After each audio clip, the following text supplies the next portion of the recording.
Today, we are talking about my business partner and why he's just such a little overachiever.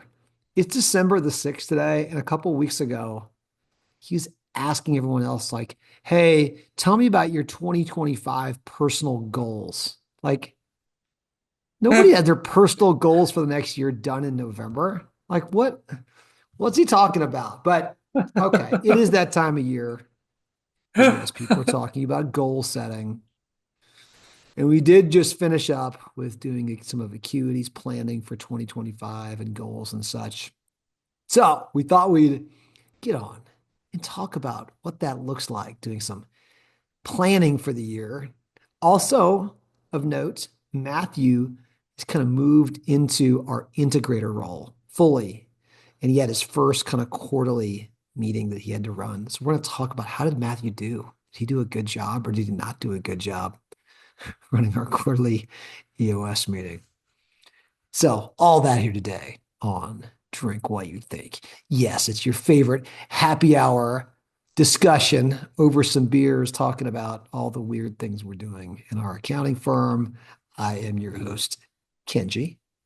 My buddy over there, the one we're going to be busting on today, is Matthew. Matthew, who's If going to any, sponsor all this nonsense? Today's sponsor of Drink While You Think is Trees Atlanta. Thank you, Marty Penny, for purchasing beer at Trees Atlanta and donating it to the show. Trees Atlanta, one of the beautiful not-for-profits in Atlanta, Georgia, making sure the forest we know and live in Atlanta stays beautiful and green for a long time. Oh, Matthew, that's so nice. Yeah, he That's sent yeah, yeah. this. I'm Yes, using we this are. one. Look at The that. wild. Yeah, this is the Wildflower Bouquet Volume 4. We're going to test Untappd's library here today from Yes, we Wild Haven are. Beer. Oh, yes. Very, very nice. I'm not having one of Marty's today that he sent. I've got another one. I found this randomly. I don't know where this came from. I'm having one. It's kind of a cool little thing. It's from Bluejacket. I think that's in Virginia. And it's called Lesson in Love. Mm. What's that supposed to mean? Is somebody trying to give me a clue? Give me a hint? Somebody saying Uh, I need lessons? That's if you'll take it, somebody's trying to give it to you. I don't know. That's we're not going to get that. Oh boy. I poured Hmm. mine earlier. And we have a Yeah, special I guest heard. star today. Rochelle Kuramoto Cheers. is taking a conference call. She just went upstairs, but we delayed taping by 20 minutes because we could hear her pacing in the hall I'm not sure on she needed her board call projected in the background of recorded or projected. Yes. a silly podcast like this. But anyway, But Kenji said cheers he wanted to live in town, so now to this is that. what we this is Cheers, this is man. the reality of that. Cheers, man. Um, hmm, that's Okay. pretty good. It feels like a Pilsner there. Yeah, we both are drinking tall boys today. Um, 5% for me. Mine's a 6.5 percenter, but it's an Okay. IPA brewed with That's not, honeysuckle flowers, and dry hop with lotus and talus hops. That is a Trees Atlanta beer, if I can ever get this one. But it's pretty good. let's see how many more, yeah, herbs and spices we can throw into yours. So it sounds I don't like. know. All right. All right, let's get going. So I'm afraid for what's coming here. Go Were ahead. you legitimate when you again, this was like a few weeks ago and you were like, "Oh, what's I need motivation." What tell me everybody else's each of your goals. Did you for the next year? Did you really think like, I don't know, that 2 months in advance of 2025 people were going to have theirs? Are you expecting to have yours done by then, like your personal goals? Yeah, last year I did. So Okay. I've been on good cadence. I'm like in the fourth year of like my cadence of planning. I've got my structure. I've got my coach. Like I was like, oh man, I'm having a busy November. I'm gonna have to push off planning until kind of mid-December for 2025 goals. And he's like, it's okay. It's okay. But like my form's, you know, pretty, I'm probably ahead of most people in my form. But like, yeah, in hindsight, I can see what you're saying. But yes, I was going to say, well, la-di-da, aren't you Mr. Special on the but game? mine's I'm not. just kidding. It's not as crazy as you think because mine's like tweaking like my existing Right. one, not like what do I want to accomplish next year, you know? Yeah. Well, we'll maybe talk a little bit about that. I've actually got another podcast coming up next week where I'm going to talk about my process. And mine is certainly a little bit ridiculous and sometimes it gets hard to follow and stuff like that. But let's flip it back to, okay, the accounting firms, our fellow firm owners and how people are doing planning. I guess before we dig into what we just did the past 2 days here in Atlanta with the leadership team, um, when was the first year? Like there were years, would you say that we did no planning? There were there were I mean, just I'm I, trying to I frame mean this up with like what when I we was I talk was about what we gonna I was did, gonna say there was a decade, but probably that's an when we talk about overstatement. what we did compared to what we were doing before, like I'm almost trying to remember, did we even really do any real plan? We probably talked about a couple of numbers. Oh, let's do No, this, you but know like, what? So it started with like not like it started with us like, what are we gonna mess up this year, right? so you're so So okay for the so you're listeners, what like, Matthew's referring to is we went right almost into like different bets and experiments we were going to run or just weird things we were going to try. Go figure, knowing us. And yeah, you're right. We talked about those things. so And like then, 13 was like when I remember the first time we were like, let's try to mess up sales. Let's try to figure it out. Like yeah, 13 is gonna be the year we do this. And then 14, we were like, hey, let's try to do marketing now. And then we started kind of trying to have themes for the years, but then none of that got off for a little bit. And then we started getting, I you know, I think my memory of those times were in some ways it was a little easier because all we would do, we talk about messing something up, it usually meant we didn't have it. Like, right, not only was it not working, it wasn't existent. We're a small firm, we're growing, right. and you're going, oh, well, we don't have a You have a marketing, blank sheet of paper and you're we don't trying to make have something. sales, and you're kind of going, well, bigger companies, when you get big, you have these functions. And so it was like, oh, since we don't really have sales, like one of us is doing it. We definitely don't have marketing. We're kind of trying to write a blog post. Like maybe we should figure that out. Like, right? That's what we would start with. Like, what's missing on the org chart? What's missing as a function? And then we'd kind of like, oh, I don't know. Let's just go see. That kind of was how we did it. And then yeah, I don't know that it didn't even always matriculate into like revenue numbers or budgets. I mean, we somewhere along the line we started going, well, I think that means we're going to do, I don't know, 5 million in revenue or 8 million or something. Not We didn't really really. start. I mean, We didn't, we didn't start like that. We were like, we were trying to lose less than like 10 to 15K per bet. And I say trying to. So we were trying to so what like, Matthew's referring, I just had a lunch today. I was talking to some other entrepreneurs in a different space. They were asking me about advice for budgeting. And I actually told them, I mean, the way that we were very comfortable doing it is called it bets. And it was a simple way. I mean, it's like the opposite of doing a full-fledged pro forma or budget or forecast, right? It was super simple. And there was only two axes. It was like points. It was like, okay, how much are we willing to spend on this bet and for how long? And right, so there's a time element and a dollar element, and that was it. And like I think in our simple, very go fast minds, we're like, oh, we could digest that. Oh, are you willing to make a $30,000 bet over 4 months? Like to try to get something figured out. And we'd look at each other and go, well, I don't know, man. Like, can we dial that back to 3 months and knock it down to 30? You know, yeah, right. You do those right. things and kind of go, let's try that. And that's how we did planning and budgeting. I just kind of planning for the year. I don't know that budgeting really came out of it until we really put a dedicated team member to run Acuity's accounting in there. Anne, the wonderful, amazing Anne, who I just don't know how we get along without, who started putting in some budgeting for us. But that's not the same thing That was necessarily like as 2 or 3 years planning. ago though. Yeah, that was pretty recent. So, but yeah, let's maybe talk about where it's kind of come to. And I guess some of this is through, I guess really, I'd say well, maybe this is a question for you. Do you feel like our planning process now for the coming quarter and maybe the coming year is more important? Is that all based on EOS, or do you think that we've got like aspects or some different hybrid components?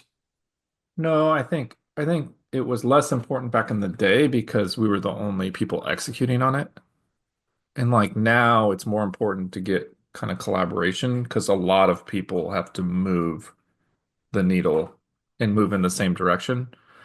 So I think there's definitely a more formal process as you grow you have to do to communicate which direction you're rowing in some of these big areas where you're trying to impact change. I think that's right. I mean, I think it's right. I mean, it's interesting because throughout the year, a few times we've had to think about the way that we plan. And in fact, what's interesting for us is we have an all hands meeting. We call it Acuity Con. Some of you, we've talked about it here before. And we have that in the fall. We actually have that before we really do our annual planning. So we have to, but we also want to make sure the entire company's thinking ahead into the next year. So we actually have to kind of put some things out there. So they're kind of almost loose. Like we know high level, like, oh, we probably need to work on a couple areas and so a few Hmm. things. Um, and then when we get together, like we just did, we actually really hammer on those pretty hard. I think I'll jump over into my other question of how did Matthew do as the integrator who ran the full quarterly meeting? I think this is an area I think you did really well because I think we came out of, well, yeah, I think you did well in this because I think we came out more solid in our initiatives for next year than we have in previous years. It just like we were to fast forward, we came out with what? We had 5 initiatives, Yep, and we got to the point where we were being really meticulous with the team about the exact words in each of the 5. I mean, that's there's right. probably a few more tweaking things to do, but it wasn't conceptual. It was very much like these are going to be the key initiatives. And so that felt different. So I thought I'm giving you props for that. I'm giving you good cheers. You did a nice job on getting us there. But it's also fair to say that we collaborate and do that with the leadership team, the rest of our team. But how much would you say that we, as or maybe the owners or the top C-level execs, drive that process? I mean, Well, when I think about how we approached it this time, like clearly, like in October when we did AcuityCon, we had like 5 bullet points. We're like workflow integration, account management, Philippines, finance and tax support, and Acuity 3.0, right? So right. we kind of knew, we kind of had some stuff. It was like we weren't going in a bubble and doing that. We were like drawing from themes from the quarterly meetings and from everything we know, right? So it's not like we were just kind of trying to summarize it and synthesize it into some stuff. And so we laid that out for people, but I mean, we're 2 months later, so we kind of had honed some of those down. So we kind of had some bullet points, 5 bullet points that we came and we ended up cutting some and adjusting some others, but then we refined it to be really kind of really focal. So it's just a thought. I really enjoyed how we did it this time, or like how the conversation evolved. Um, I attribute it to being farther along in the EOS journey more than me facilitating though, because they tell us like 24 months in, like you should start people should take more accountability and I clearly saw that across the around the room as people were less afraid to chime in and more trusting that these things were malleable because we did start with a draft piece of paper, you know. There may be some truth to that, but I don't think we should diminish. Like I think one of the things I noticed in our meeting, and this is a good, again, I think a good takeaway for all firm owners, is that I've seen some times where we've walked in and said, okay, everybody, let's all go together and figure out what the initiatives are. Like it's almost like a brainstorming activity. And I've done that. We want to try all kinds of things, right? I've done that before. Sometimes it's been okay. What I've largely found is that you got a room for us, our leadership team's 10 people brainstorming on what the initiative should be. It gets messy. You can get all over the place and it can get too tactical. It can get too big. It just kind of gets a little bit, and I think sometimes some people are going to sit back and wait for others who are more dominant to speak. I've seen some other times we've gone the other way. And I remember this, it may have been last year, 2 years ago. We went in and we're like, we know what the initiatives are going to be. Yeah. And we're just going to go ahead and like kind of drag people, help them get there. And neither one of those felt exactly right. I mean, I always I like that we're willing to try both. One is more of I'll call it I don't know, a Top. democracy. Everyone gets to vote. The other one is more of an autocracy, where it's like, Yeah. no, no, here's what's happening. I thought this was a better blend of that. We had some ideas, Yeah. and what I thought was different. And man, what am I doing giving you all this credit right now? This is making me mad that I'm being nice to you. But I thought what was good was we had a clear idea about what they should probably be, which I think is important because I think you do have to lead. You've got to lead. If you walk in the room and you don't, and say, hey, everybody, let's all decide together, it looks like the leaders aren't leading. They're all like looking for some kind of, are you going to give me some direction? Where are we going? So we had that, but it also wasn't like forcing it down people's throats. It was a bit of what are we missing? Like, hey, what have we missed? And I like that question of like, hey, let's look at these. Let's challenge them. They may be right, they may be wrong. But we started from a place, and those largely stuck, but it was real open discussion around, oh, I think we missed one here. This one seems to be worded off. It makes me feel a different way. And there was a lot of openness to that, of like leadership going, oh, that's right. Let's use that. So I don't know. Yeah. That felt different to me. Yeah, I To did. you? I mean, it was relatively intentional. So, I mean, just for people that are out there that are like, what did you guys like? I can just Yeah. talk you through what I was thinking. Yeah. So, like, just structurally, day one, we got there at 4 o'clock. So, the first hour and a half, what I had everybody do is take the initiatives, which there's six from this year. We just started with a piece of paper with those six initiatives, and they had to rank them for impact from one to six.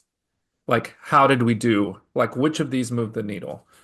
And then we asked the question, why? And we asked the question, um, um, what was it about it that made it impactful or not impactful? Was it structural? Was it the actual thing? Was it low-hanging fruit? Whatever it was, like, what was it? And then we stopped talking, and everybody had the piece of paper in front of us, and they did probably 20 minutes of just thinking and writing about those initiatives and ranking them. And then we did a share out of what they're doing. So that the reason, like I started there, like I wanted to people to go into the next day with the framework of what's working and not working. Like what kind of things, like this is easy to build rocks around, this is hard to build rocks around. Then the second part of the afternoon, I did everyone bring their business goals for 25 for just their department. So this was time I wanted to do before we got into the company assessment. I wanted to make sure that we had like a brainstorming session without it being unstructured the next day. Like just Right. so like we didn't have a bunch of people just nodding like, yeah, we got everything with whatever's on the piece of paper. So everybody brought their goals and talked about them. And then everybody kind of knew where everybody was coming from. And then we let that sit for the night, right? And then we came back with what Kenji was talking about. We came back, we had like really three of the five kind of flushed out a bit, and then we kind of had a wild card one about taking bets and making risks that we ended up combining with some other things. But we brought really like intentionally brought really draft language. And in the worksheet that we had, because we were in person, not using computers, we had a worksheet, a one-page worksheet, and at the bottom of it was a section intentionally labeled other. So we were like trying to put like visual cues. Like we're trying to do Yeah. everything to show that it wasn't baked, that they could give input. And then what we tried to do in the facilitation was to back that up because it wasn't baked. Like we were open to suggestions. So we had draft language in there, like really rough draft language. And then we had kind of an other section to like spell out like there's room to add, and then we facilitated a discussion. But it was a It long was really discussion. good. It Yeah. was a really Uh, long discussion. It was yeah, like 3 or 4 hours the next day. it was. Yeah. Let's go back to again main structure, and again I would recommend this to again other folks out there. Well, yeah, if you guys You, want the you need to, agenda, if yeah. you guys want the agenda, let us know. Just Let us shoot us a know, note. ping We'll us. We'll share with show you it. how we set it up, and we've got all kinds of iterations, and some of our Yeah. iterations may be more user. I mean, we've had done this for a long time, I'll say, and that has been something that's been good. We've been consistent every quarter doing this now for quite a while. Um, but going back to, I think that setup of okay, we do need to reflect on how we did this year. Like Yeah. we're about to set new initiatives. So for us, we think of initiatives as these are annual initiatives. These are things that cover the full year, and that all your quarterly rocks, if you're an EOS person, should somehow flow underneath these, right? You need to have these initiatives. And so we needed to go back and do a, hey, let's see how we did. And to Matthew's point, this is the first year we've gone and force ranked the initiatives. So you couldn't just go, let's talk about them, or how did what'd you feel? We had to put them 1 to 6, which ones had the biggest impact, and we made everyone do it blind, and it was really interesting looking at the results. We gathered them all up, we put them all together, we let people talk about them, about why was this the one the most impactful? Why was this the least impactful? And there's not any point in getting into it here, which ones were and which ones weren't. Those are more helpful for our team, not as helpful for the listeners. But I thought it was super interesting looking for the broader themes of why people thought certain things were not. And usually it had to do with like it rarely was it like, oh, well, this thing just didn't work. This initiative didn't work, or like it failed. A lot of it had to do with that individual's perception of did they were they aware of it? Could they see it? Was it been communicated? Had they been working on it? And so there was a bias where many of us were probably Yeah. ranking the things that we spent more time on higher.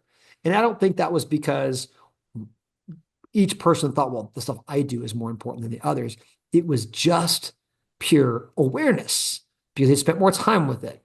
And so huge takeaway for me on that. And we talked about it as a group of, oh, if if us in the room at leadership are not entirely aware of what's happening in some of these initiatives, there's no way the rest of the team is. Yeah. So I think one of our big takeaways and discussions I like to it is like, okay, how are we going to, we got to communicate these a bit more. I see this in employee surveys and results where they like, I just wish I knew what the direction of Acuity was going to be. And when we hear that, the natural response from leadership in the room is like, what do you mean? We talk about this in meetings and we talk about it. And if we're honest with ourselves, we're like, you know what? We may talk about it a lot. I'm not sure we're getting it out there to the rest of the team. And so I Right. love that takeaway that exercise, I think, brought to light was these initiatives are only going to be so as effective as not only do they have to get done, they have to get communicated. They have to make people have to know and get aligned toward these things. So I'm excited about 2025. I think these ones are going to have much more visibility, and Yeah, and I and mean, and one of the things we've done really well at the company outside of initiatives is everybody at the company could can tell you our values. And it's because we have this silly acronym called the Mitch. And everybody can tell you what Mitch stands for: measured, independent, transparent, and happy. Like you're curious and happy. So like everybody can tell you those things by memory. Every employee can tell you that. everyone, yeah, for sure. So one of our like takeaways was like even if you ask us like what the 6 initiatives for, like we would get a few of them and then we'd have to fumble around and go I the other would, ones. yeah, for sure. So Kenji used Chat GPT, so we have a frame now. So we picked frame as our acronym. So there's like we picked an acronym and we're going to talk about the frame that we're creating for 2025 Yeah. all next year. It was So that between we'll do that and acronym. prime, but everybody's like prime numbers, that's too cutesy. Frame, We'll do frame was acronym. So we had an acronym for it. That'll help, right? You could do things like an image, a logo, use it, and all kinds of things you could do just to reinforce it. And so we realized we need to spend a little more time reinforcing. Yeah, so yeah. I love that. And I he love didn't that he though. didn't come up with the acronym. Chat GPT gave him like 6 different options. So I know we had to have options. That's what you do these days. You have Chat GPT. the GPTs help You you. asked Jim Collins. So That's right. That's what I do. That's what I call one of my custom chat bots. So yeah, going into day two. So yeah, going into day two, We go and we have dinner, we hang out, all that stuff. And by the way, just for quick context, for those we've talked about this before, this what's interesting to me is if you're doing quarterly meetings, you're following EOS, the Q4, like this one you're doing right here, is a tricky meeting because it's holiday time. You may have people traveling like we do. We're in the thick of it. A lot of travel, and it's probably one of the more important ones because you're setting the tone. You're not only kind of setting your Q4 rocks, you're also doing your full planning for the year.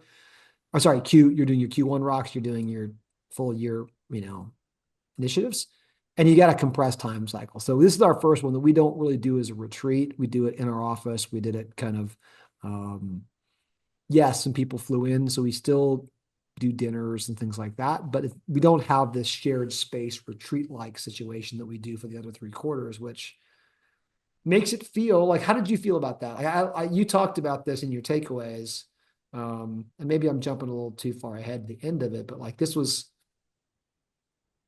give me your take again. Like I thought you kept it up well when you were reflecting. You had all of us reflect on how we thought the meeting went, Yeah. and you were kind of a little bit torn, it seemed like, Yeah, in two directions. I felt like being in an office setting, like the working session was one of the more productive working sessions that we've had because we're in an office. But like the other meetings that we have, there's so much just relationship stuff that happens around the margins when you're just don't have anything scheduled and people are talking about something and we solve big things, after hours or in the morning before breakfast or in a break when you can pull somebody aside. Not that people couldn't pull people aside, but it just felt different. It felt more workmanlike this time. So there's just a balance. I think I'm okay with doing it. I like the balance of three of them being like the offsite where you're like unplugged. I don't know how you do that in December, like You where you just go don't. and plug into. Yeah. I just people don't have the capacity to be able to pull I that off. agree. You know what I mean? I thought it was good. I could. Yeah, I like that we have the ones where we're all together and there's great camaraderie. You need that for the bonding of the team. I could see though even doing that twice. You do 2 and 2, but yeah, Yeah. certainly. I thought it was a good change. Anyway, let's get to day two. Like Yeah. talk So more about how you structured things on day two. You started alluding to that.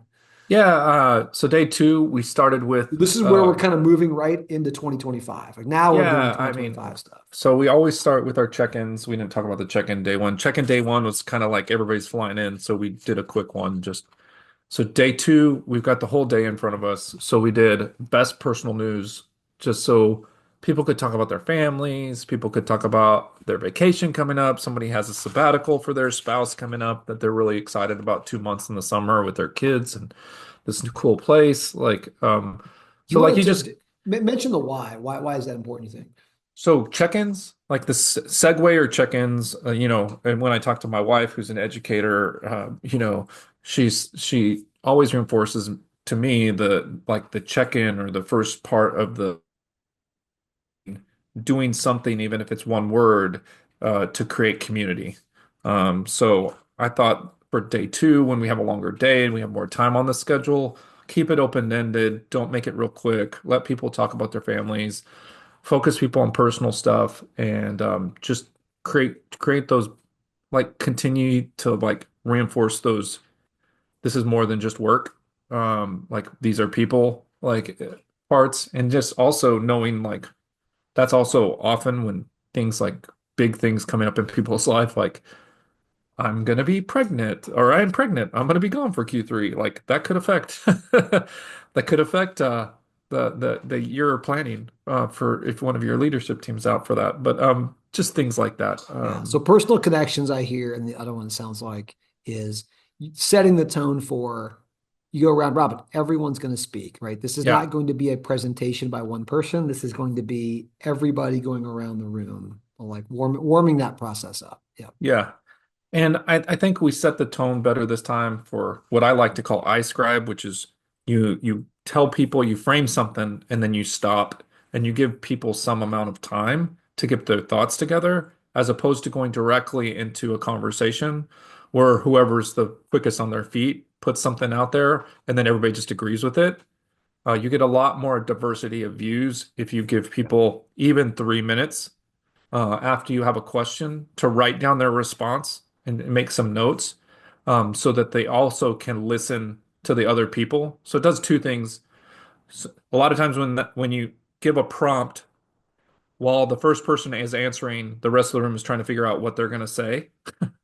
So just let everybody figure out what they're going to say, and then you avoid that issue. So people are active listeners, and you avoid the like people just nodding along because they've got it in front of them now, and they're like, I should probably share this. And they don't just say, "Oh yeah, yeah, that's a good idea. That's what I was gonna say."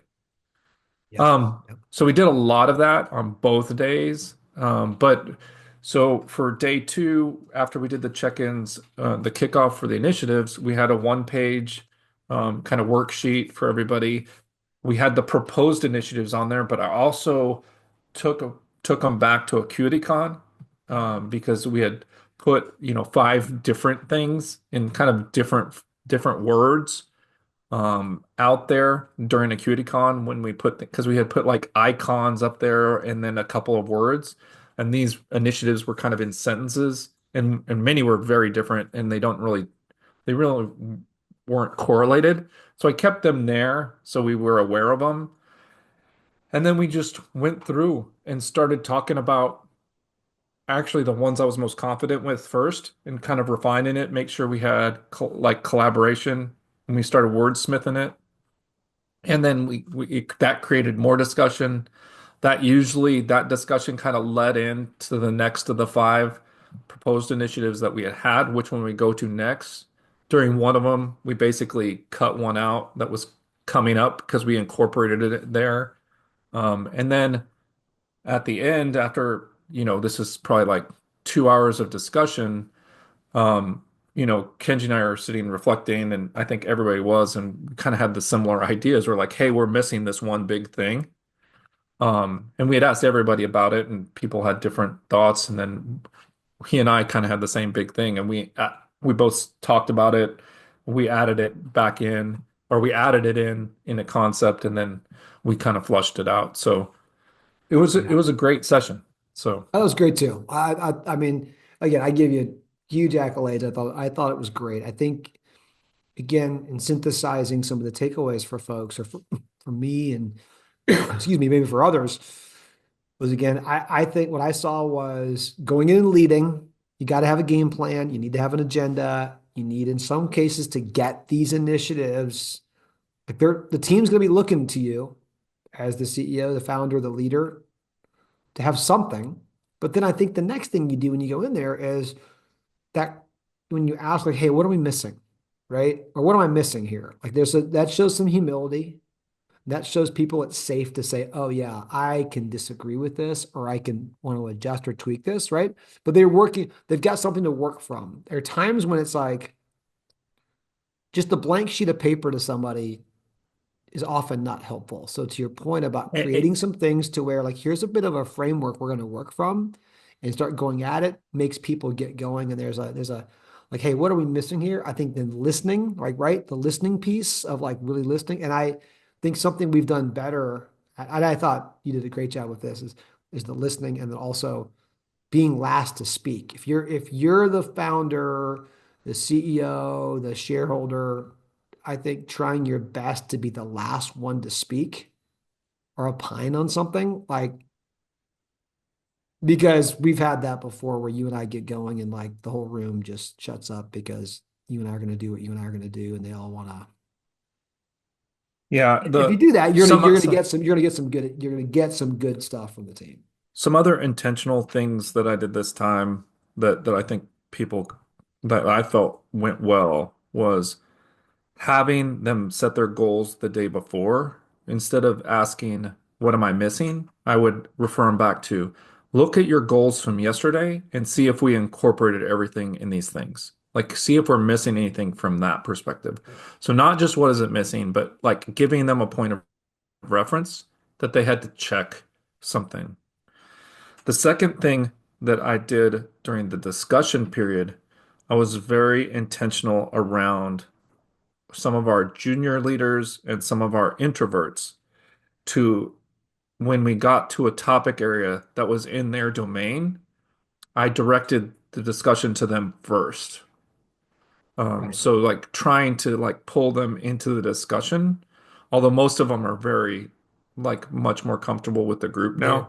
done And great with and that we now. have to do that less and less, but I still make a point to like if there's a SME in the room, like it's some of them are clear. Like if it's tax, you're going to talk to Sergio, right? Like I mean, like you're going to start with Sergio and Right. say, "Hey, like from a tax lens, what's going on here?" Like because a lot of times we get bogged down in accounting services. Like we'll pull up from a tax lens, we'll pull up from an ops lens, we'll pull up from an HR lens.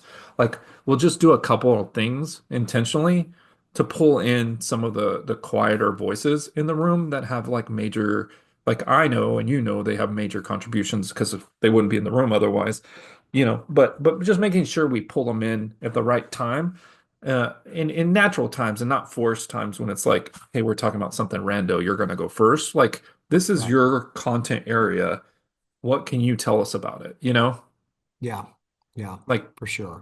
put the people at bat when they're like strong, you know? Yep. I mean that's that art of facilitation. You got to move that ball around. You got to get people touches. You got to get them comfortable taking risks, And if you do that, boy, those can be great sessions. And what you ultimately get out of that is, I think, and I've noticed this from doing this for years, is you feel like the whole weight's on you to figure everything out. And you're like, no, this is what a great team is for, to help out. And they will help out, but you gotta kind of clear out, give them some space. You gotta let them take some shots and help them along a little bit there. So I thought it went really well from that standpoint. I think the other thing that um, was interesting about this planning session, and it happened to line up, and maybe other firms might find this too, is this. Matthew referred earlier to Acuity 3.0. Well, what does that mean? We don't exactly know what that means at Acuity. Um, but what we found is we just celebrated our 20th anniversary as a business. So we're moving into our third decade. Like, man, am I old? Are we old? But it afforded us, that milestone affords us an opportunity to even do longer term thinking beyond just like, oh, what are the initiatives for the year going to be? And how do we break those into quarterly rocks? I think what we're talking about there is representing a longer term, even like, oh, wow, what is. And so we did a little bit of time reflecting about what Acuity 1.0 was and 2.0 was, and moving into 3.0. And, we're kind of creating, we're building off of this milestone. And the reason why I think that's important is I think when you think in terms like that, you can actually go back to really, really core elements of the business and question those. It feels okay when you're doing it around that time span, like, where do we have the values right? What about the vision? What about the mission? I mean, it doesn't mean we're going to become a completely different business tomorrow, but I think you could also look for those. You would not want to do that every quarter, No. but you'd just be, you Every decade you can make transformational change though. yeah, every decade or every, figure out what your big milestones are. And if you need to make a change, like, I don't think that one core value seems to be working. Or like, man, that BHAG, right? That big, hairy, audacious goal, like, that we set, like, that feels a little off right now. And so you can use, I think, some milestones like that to go, oh, let's go back and freshen that up.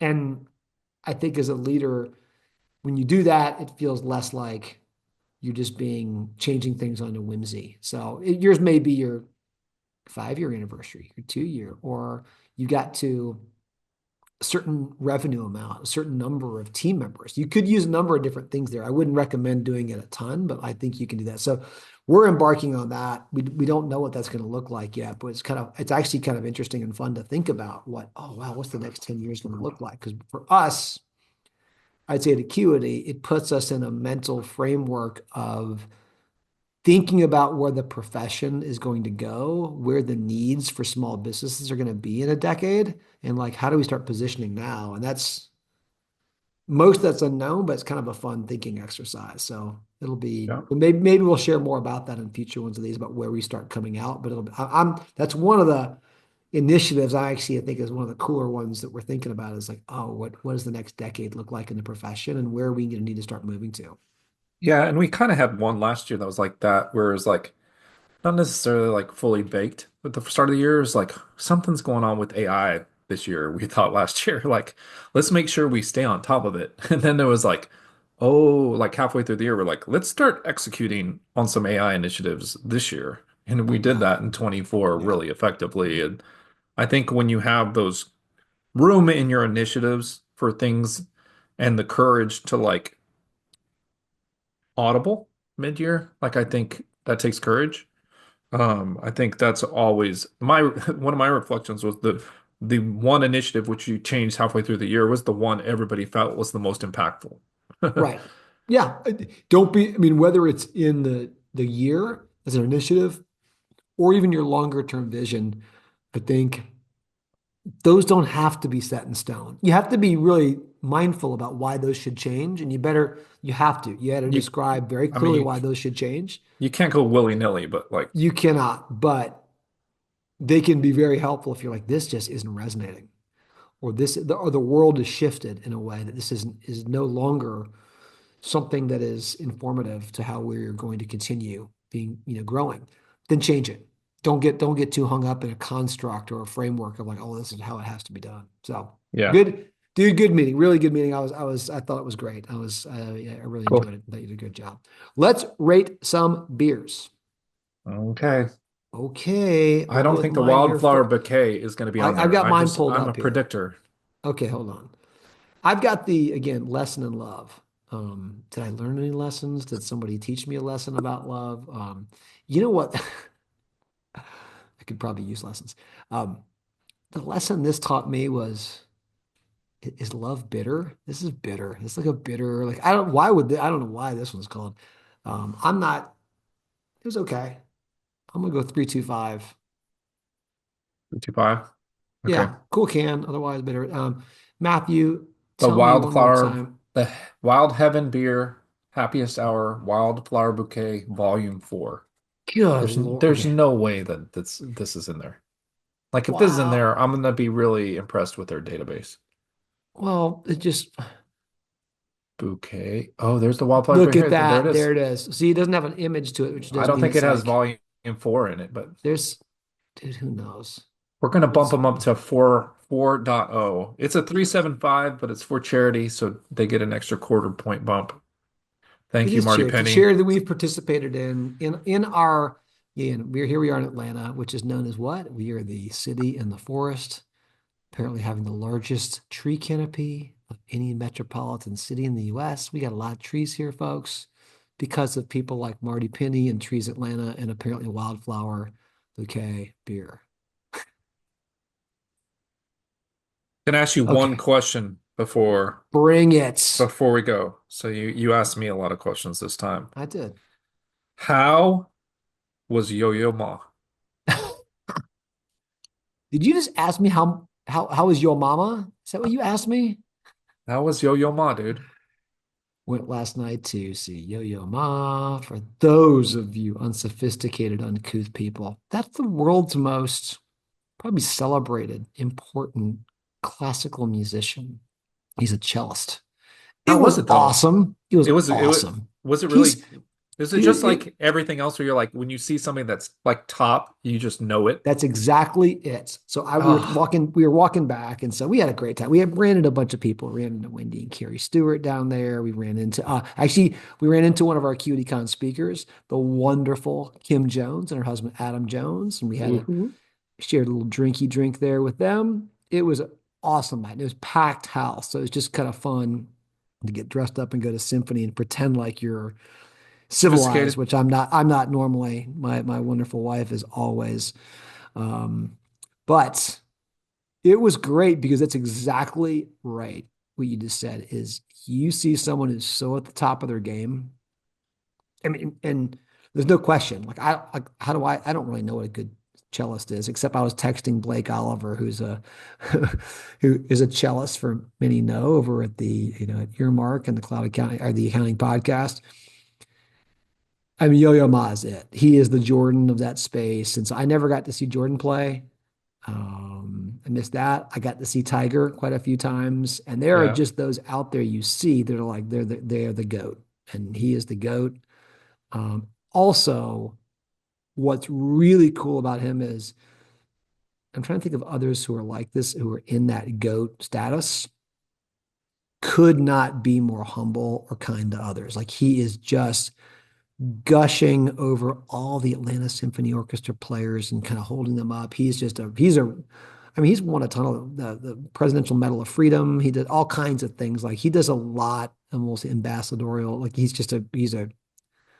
a happy guy. You gotta watch him like, oh, this is, and also the other thing is, again, my wife was classically trained and was on scholarship and for as a musician. She knows all the intricacies. I don't know any of this stuff, right? I know how to play Spotify. That's what I know how to do. But when you watch him play the cello, I did when I watched him play the cello, you're like, it looks like the most natural thing he could be doing. He looks like he's in the most relaxed state of like, just this is, when people say it's an extension of them.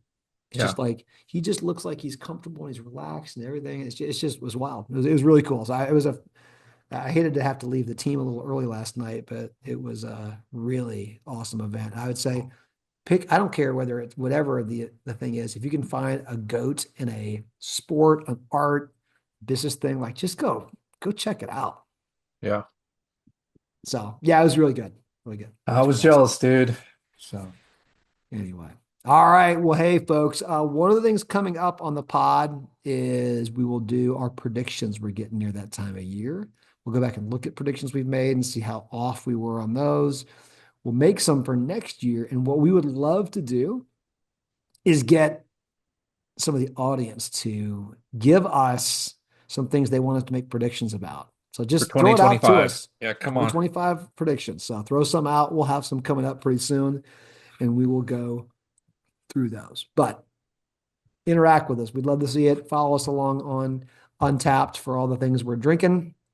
And certainly like and subscribe so you never miss a drink while you think. Cheers, man. Cheers, dude. And cheers, everyone out there. Catch you next time.